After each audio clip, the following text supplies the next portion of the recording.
Welcome! In front of me I have Polar Grid X and I'm gonna show you how to turn off this watch.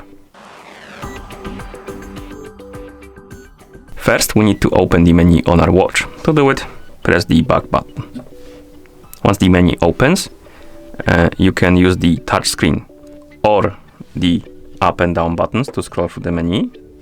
Scroll through the menu, select the settings icon, and once you select it, you can tap on it to enter or press the middle button to enter. I prefer to use the physical buttons, so I'm gonna use them, but you can use the touchscreen to navigate the watch basically. Okay, now let's select the general settings, then scroll down, find the option called About Your Watch, and select it, then scroll down, find the option called